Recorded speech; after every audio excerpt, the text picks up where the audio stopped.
Hello, welcome to a series of Pro Tools tutorials. I'm Eric Romani with American Public Media, Minnesota Public Radio. Today I'll be talking about some advanced Pro Tools editing tips. Let's get started. Let's start off by saying that these keyboard shortcuts will work if you have keyboard focus. Keyboard focus enables you to use certain keyboard shortcuts in a particular pane. So you see how if you disable this button, the keyboard focus moves over to clips. So whatever keyboard shortcuts you use will apply to the clips pane, but we want them to apply to the main edit pane. So we will have to make sure keyboard focus is on for this main area. So we all know the basic functions of creating a crossfade and fade in, fade out, right? But how to do these with a shortcut. If you look at your keyboard, you'll see the A, S, D, F, and G keys. These correspond with really great editing shortcuts. The A and the S corresponds to trim left side to edit selection. The S trims your right side to edit selection. The D is a fade in to edit selection, and the F is a crossfade, and the G is a fade out from edit selection. So really, you can put your mouse, your cursor anywhere and do a fade in with D, fade out with G, and crossfade with F. So this is all great, but let's say you wanted to match the same crossfade to all these tracks. You can obviously go ahead and delete that and then highlight all of it, make them in the same point, and then do a fade across all of them. The shortcut for doing a fade on highlighted audio is just F. That'll either be a crossfade or a fade in if you have something selected, or you can go to D, go to all these and hit D. Or you can do it in a very precise manner should you already have a fade created and you want to match it across all the tracks. So the first thing you need to do is bring all of these tracks in to match the beginning of the other tracks, right? Best way to do this is with something that resembles the tab function. When you hit tab and you have tab the transients off, it'll always bring your edit selection to the next line or edit in your clip, as you can see there. So what we can do is we could tab over, but a better way to do this is with not the arrow keys on the keyboard, but a set of keys that are like arrow keys, but for your edit selection. And those are the P, L, semicolon, and quote keys. If you look at your keyboard, those four keys form an up, down, left, right set of almost like arrow keys, if you will. So if you hit P, if you're on this track and you hit P, it moves your cursor up. If you hit semicolon, it brings it back down.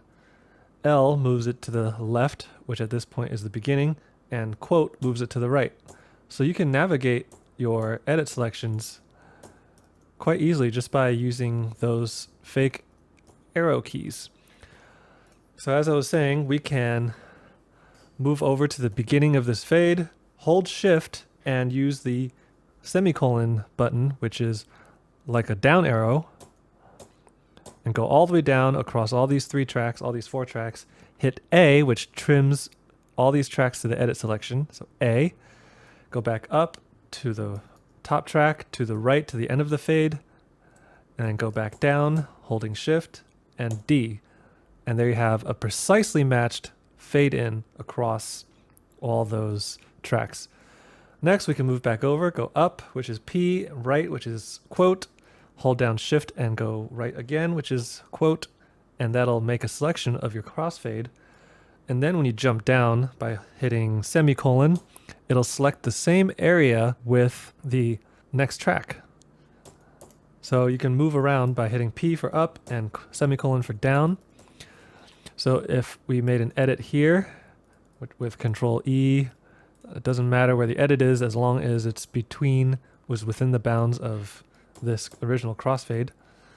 You can then select the area of the crossfade, go down, highlight all these tracks with shift, hit F, and there you have an identical crossfade matched.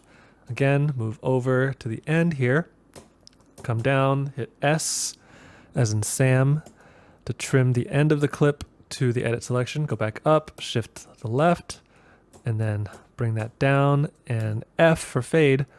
Or you can not shift to the left, you can just go to the left, hop on down, and hit G for a fade out. So these are some really quick ways to jump around in your session, move your edit selection, and make edits using the AS, D, F, G keys. Okay, now let's get rid of these.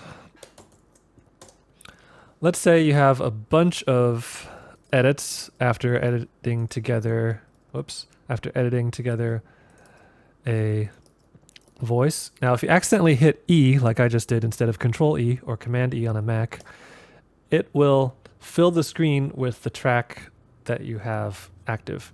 So to get out of that, just hit E again, and it'll unfill the screen with that track.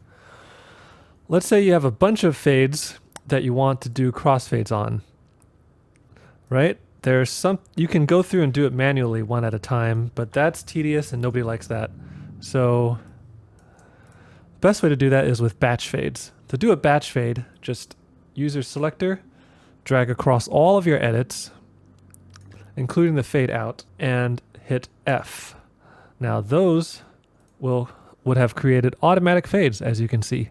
I can undo that, hit F, and you have automatic batch processed crossfades. Now, now how did I do that? Well, first you have to set your default crossfade length and shape. Before we get into that, let's talk about your crossfade shape or curves for a second.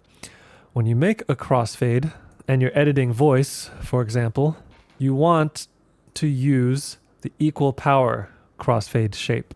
Reason being, if you use equal gain across signal that is different from itself, so for an example, let me move this audio chunk over. Let's pretend it's a voice track, and I make a crossfade here with your equal gain default. What will end up happening is you will get a dip in level in the middle of the crossfade, and you can hear it. It's subtle, but hopefully you heard that. The audio went down and then back up. Let's make this a little shorter. Hopefully you can hear it better. You hear that? That is the sound of audio dipping because you used a linear X crossfade. Now if you put it on equal power,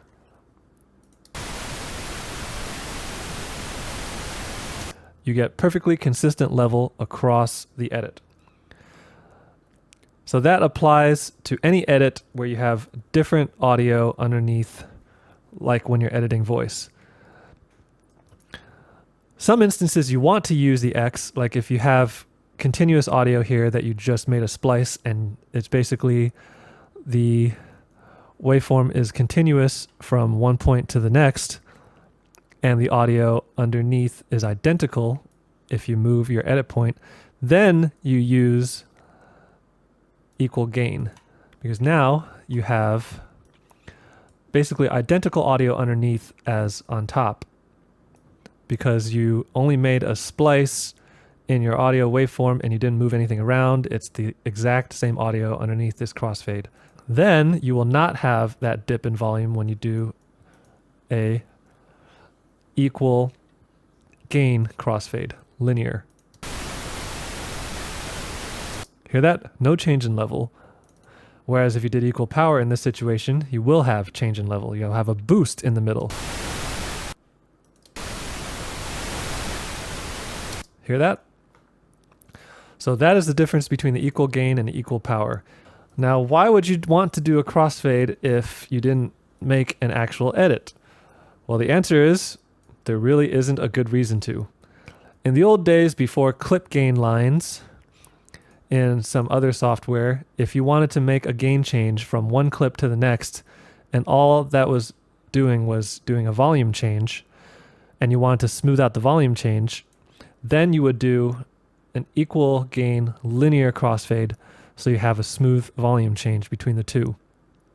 And again, that is an identical audio underneath the crossfade with nothing else but a volume change. That's how you would do it. But these days, there's no reason to do a linear crossfade anymore. So you want to make sure for almost 95% of cases that your crossfade settings are equal power and not equal gain.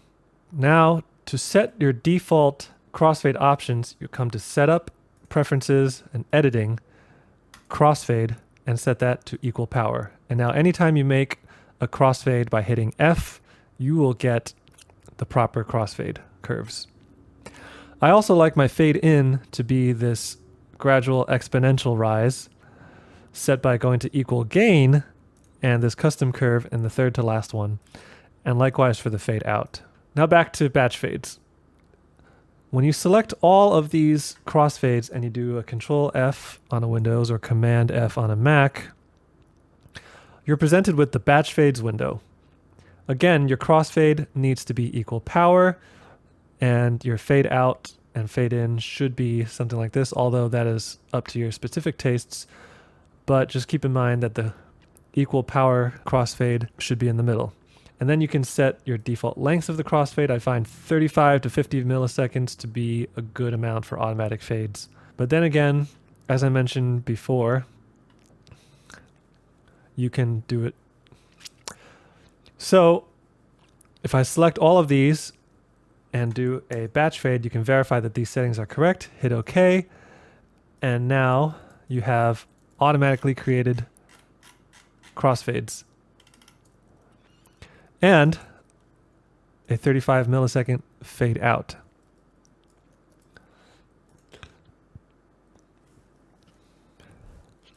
So again, I've edited this audio, things have moved.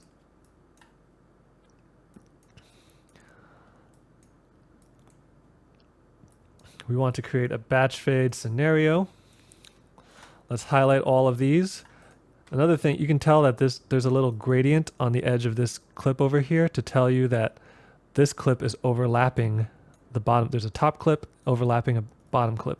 That'll tell you that there is no crossfade. That's just a hard cut.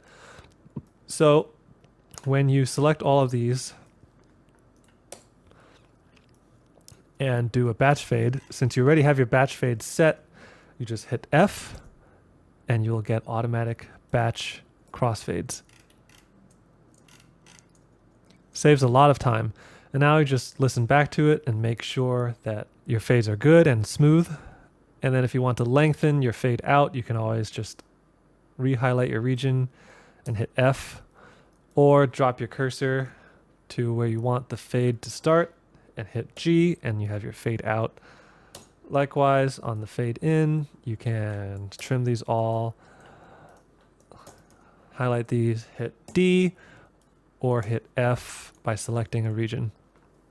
And there you have it. Some advanced keyboard shortcuts for editing to help save you time.